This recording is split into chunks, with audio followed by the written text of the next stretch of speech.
Hello and welcome to the What's for Dinner show, the podcast for people who put food at the centre of life.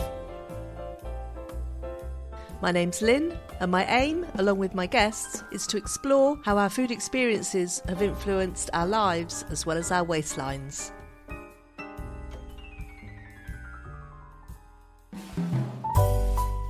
These were cakes that went mouldy, so she'd cut the mould off, she'd crumble it up, she'd remake it into bread pudding. If people didn't eat the bread pudding, she would cut it up, bag it up and sell it as duck food. For this episode, I find myself in the beautiful Quantock Hills on the edge of Taunton in the garden office of the lovely Becky Wright, a lady who trained as a chef, embraced vegetarianism, quickly realised the health benefits it brought her and became a dietary therapist. She later launched her own counselling company called New Leaf and is later this year going to launch her own brand of gin with flavours inspired by the countryside she lives in. Welcome, Becky. Hello. I'm going to start with a quick fire round. So, you ready? I'm ready. Okay, yeah, good. Go. So, first one, Bake Off or MasterChef? Never watched either. Oh, cream on top or jam on top? Oh my goodness, jam. Jam, okay. Are you a ketchup or a brown sauce kind of girl? Ketchup. Now, long walk or a workout? Oh, that's a difficult one for me. My step counter says I need to do a long walk, but I try and walk up as many hills as I can, so it becomes a bit of both. Yeah, a bit of both, a joint effort. Yes. And are you a Facebook or an Instagram lady? I'm trying to be Instagram, but I know a bit more about Facebook, so I'm trying to move to the other side. So I need you to explain yourself. How come you've never watched Bake Off or MasterChef? Well, I don't tend to watch terrestrial TV, to be honest. I tend to have very little time to kind of enjoy television. So when I do, I'll watch something deliberately. But I've never particularly enjoyed competition. I'm not a competition person. I'm not a great believer in competition either. I kind of like everyone to win.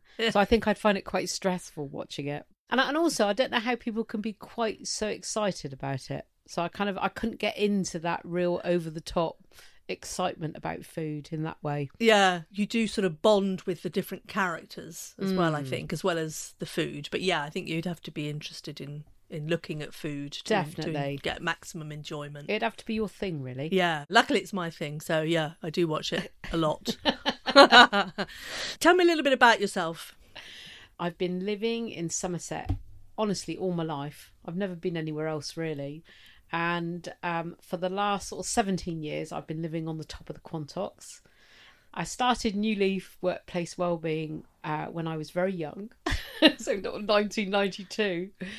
And in its business, it's grown, and I've grown as part of that. Spirituality is very important to me. And I'm a great believer in bringing people together and community. That feels very integral to my sort of belief system. And I've always been in work which has been really of service to people. So providing something that people would find useful in some way, either for their mental health or for their well-being. That's always been part and parcel of who I am and what I've done, really. Yeah.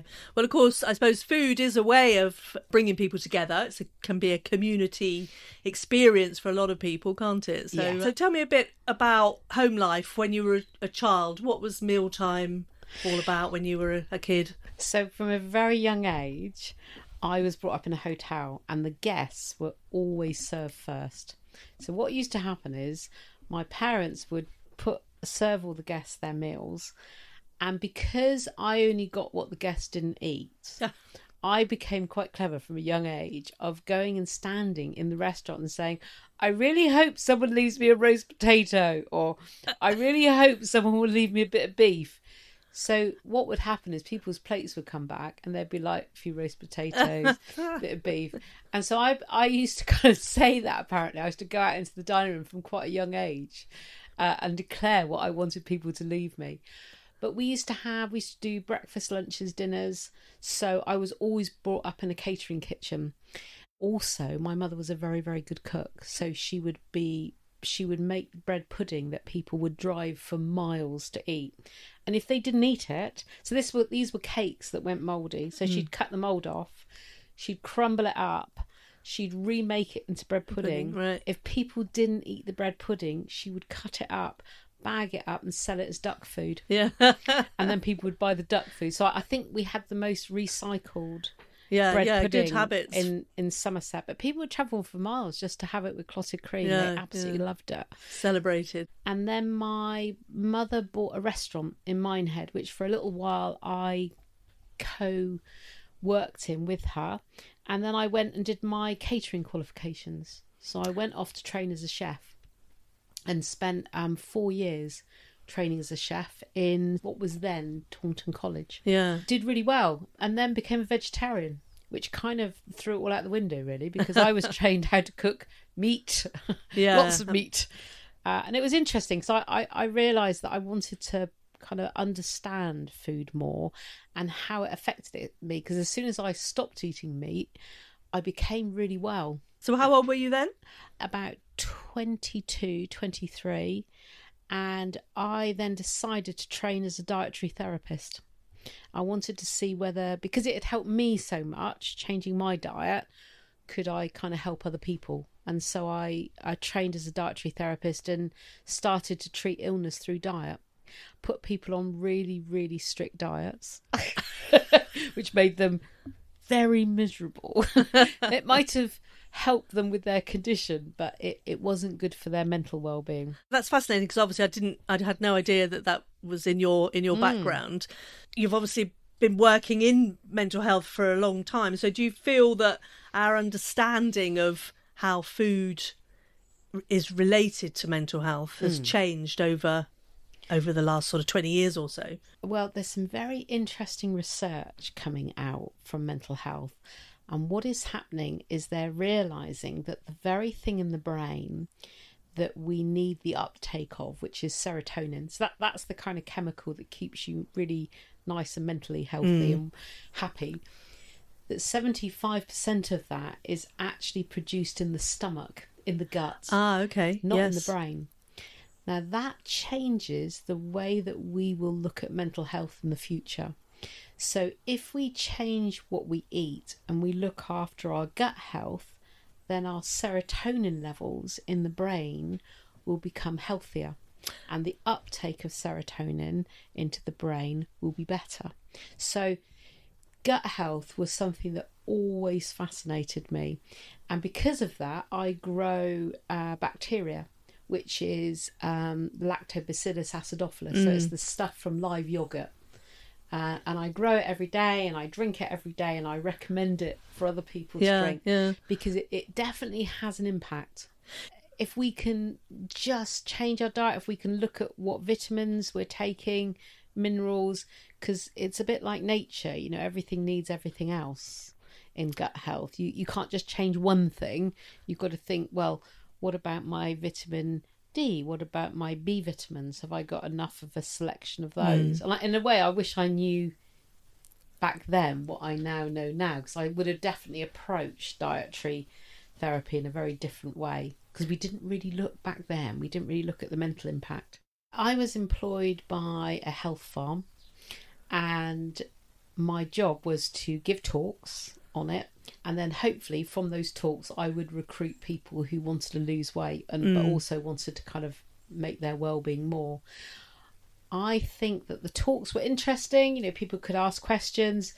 The dietary therapy side of it was very rigid, and looking back, I think it was too rigid generally for people, for their kind of well-being. So what I'd notice is they'd start the diet, they'd get results, but they weren't able to sustain it, because when you're in a relationship with someone, it's hard if one of you's eating one thing and one's eating something else. So was it more of a diet in the terms of denial, which was the sort of... Yes, you were very much classic cutting stuff dieting out. Later in my life, I started to look at diet from a very different lens, really, because I realised that when people lose weight, they normally have a goal in mind. And I kept thinking, do you know what? I think we could lose weight without a diet. I did an experiment in my local village hall. I hired my village hall out for 10 weeks. And I invited a group of people to come along. And I said, you're going to lose 10 pounds in 10 weeks. And we're going to do it together.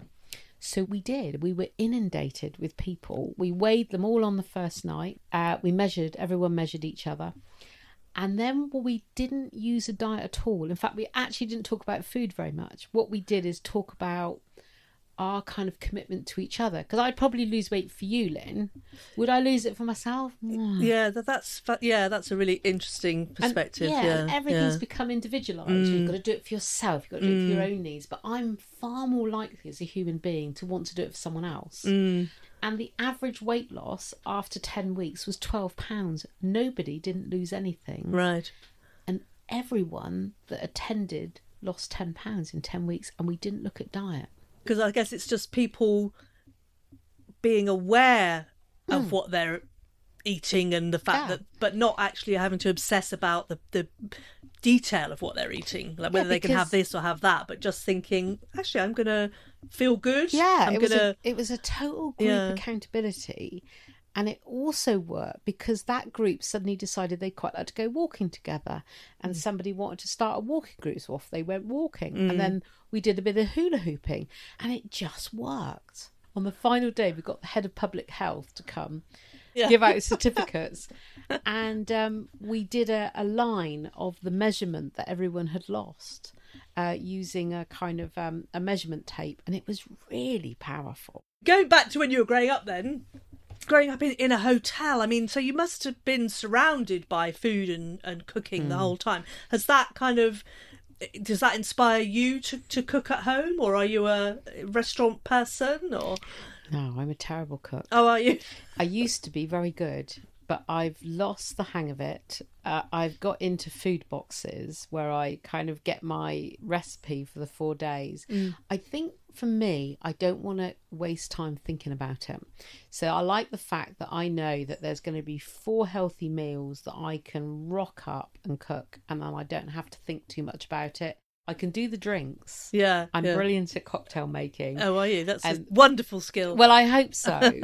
But I'm just not that interested in baking or cooking. I kind of feel like it's quite an effort in my life. So I try and minimise the effort. So do you think your parents wanted you to sort of go into a food-related industry? Obviously, you did your qualifications and stuff, yeah. I think they did. They didn't put pressure on me, but it's like taking over the family business, isn't it? I think both my sister and I, they would have liked us to have taken it over, but by the time they sold the business, neither of us wanted to be involved in it.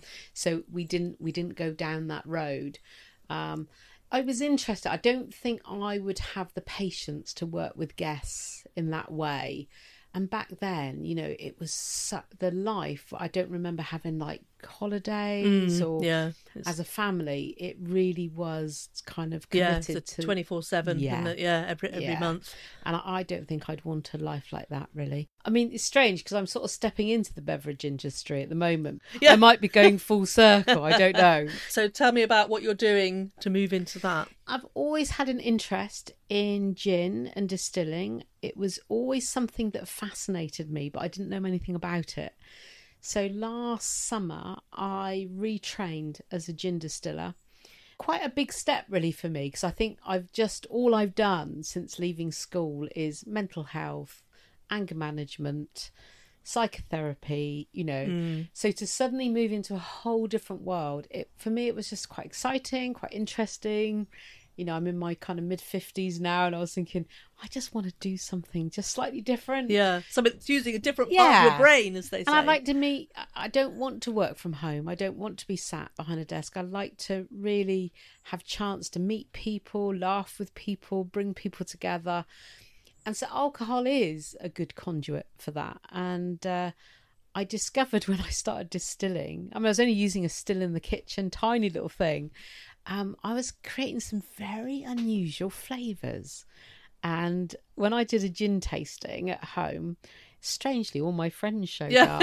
It's the only time I've held a party when they've actually all rocked up. We started with 11 gins, got it down to 3 that people liked. And now I've just redistilled those 3. And we're hoping to go into production in August to have it ready for September, for those sort of months leading up to Christmas. So we went through a whole sort of experience of what we're going to call it, you know. So I was quite keen to make a gin out of oak.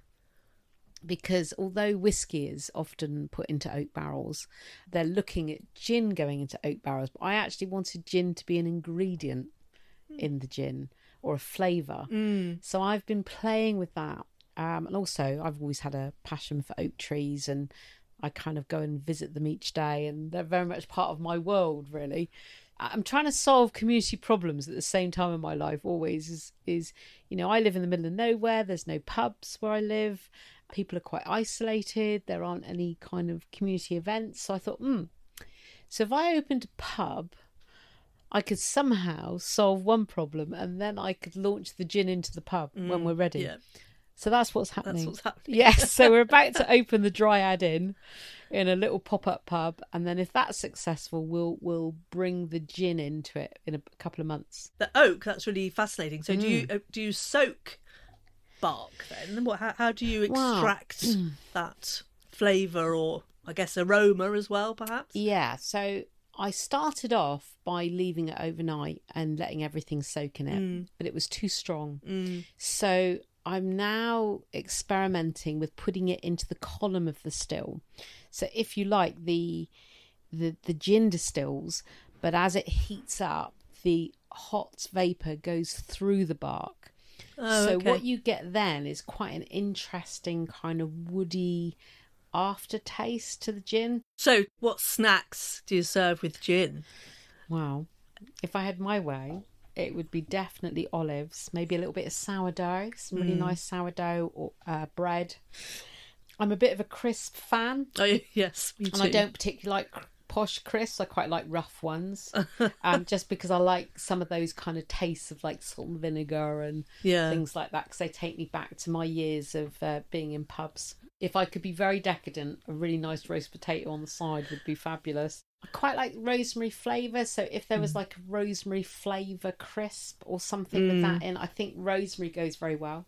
But I'm also quite interested in actually serving up some different plant heads that you could find in your own garden. So I'm just playing with that idea at the moment. I mean, you've said that you're not that big on entertaining in terms of cooking meals and things, and I guess if you grew up in a hotel, that wasn't something that was part of your sort of parents' repertoire. We didn't, because we always had guests. So the guests became friends sometimes, but you would still always be cooking for guests. So I don't remember, only at Christmas. I remember Christmas Day we would have a large table with the family. And was it, turkey dinner or? From what I can remember, it was very, very traditional. I remember it kind of turkey or beef, that kind of thing for Christmas. I mean, at birthdays, occasionally we used to have friends over. Our house was quite popular because it was quite big. Lots of room to run around and you also have to entertain yourself when your parents lead a busy life. So I remember being very kind of independent, and we used to go off and hang out and do all sorts of things in kind of Minehead or those sort of places where we grew up. Was food a memorable part of your growing up? It is something I think of fondly. If I was cooking again, my problem was I would always cook too much, because my mother would cook enough peas for 20 people. And I find it quite difficult when I cook to only do enough. And she was a very traditional cook. She got her head round vegetarian food a kind of bit later on, but I used to often bring my meal, because she would I don't really know what to do for vegetarians. So when you went home, kind of, So it was always, I'd very often sort of bring a dish with me. I don't have a problem with people eating meat, and my partner's a meat eater. I just personally don't want to eat it myself. But I don't have a problem with other people kind of eating it, which I know a lot of vegetarians are very kind of fundamental in their sort of views. I'm a bit more kind of live and let live, and if that works for someone, then that's fine, but I wouldn't want to be involved in that. When you first decided to become a vegetarian, was it an ethical thing or a health thing, would you say? It was actually fancying this bloke. Oh, okay. I love things. We had a very very attractive man who worked in the local nightclub that I had a bit of a shine for. When we got our restaurant, we employed him as the chef, but didn't realise that he actually fundamentally didn't want to cook meat, which is difficult when you've got a restaurant. So I was, again, trying to get into his good books. So I thought, well, I'll eat what he eats, Thought that might be a good way in.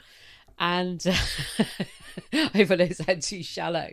And so he sort of said, well, I ate like, so I did. And I suddenly thought, what's interesting? I actually feel better. I didn't have stomachache, didn't feel that real kind of heaviness after eating. And I thought, well, that's quite interesting. It was kind of initially through fancying him. Did end up going out with him. I was going to say, did it work? It did work. And then I thought, actually, no, I prefer it. So I did that around 18. So I've never eaten meat since then. So you've never wavered?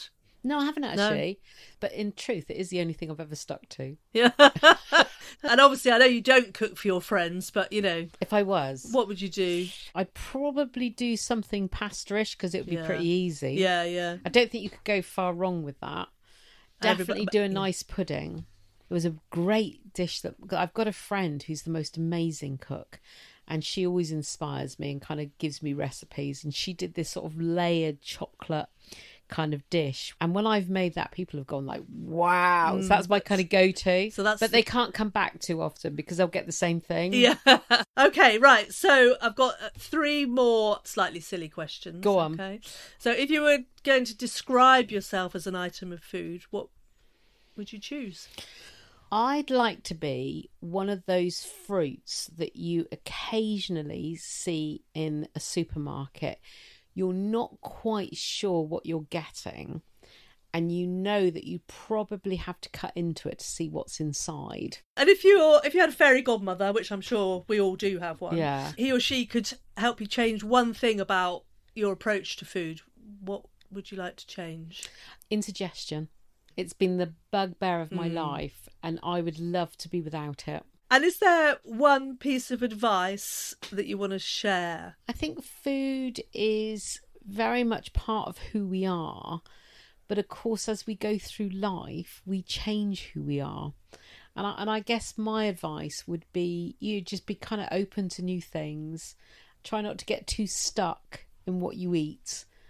Because sometimes that in itself causes problems in terms of our weight gain and our well-being. So I think trying something new, being open to trying something new, and really supporting the local economy as much as we can with food is something that I feel is quite important. That's really wonderful, Becky. Always fascinating talking to you. nice to talk about food. Yeah. Hey, the show's not over just yet. Now it's time for a little nugget of knowledge.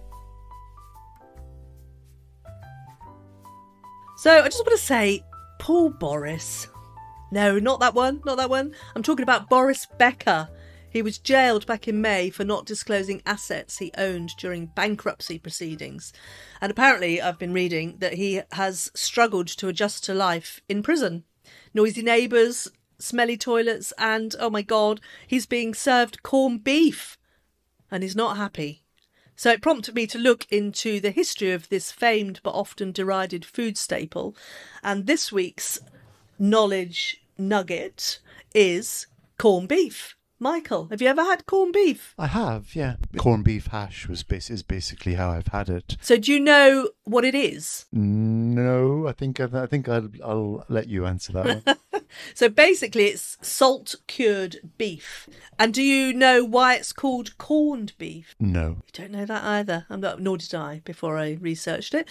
Basically, the term corned comes from the use of large grains of rock salt, which are used to preserve the beef, basically. So what's that got to do with corn? How do you derive? Well, corn, the large grain rock salt granules were called salt corns. Ah, okay. Salt corns. So the beef, typically back in the day, brisket, cut of beef, and it would be packed into a pot surrounded by salt corns.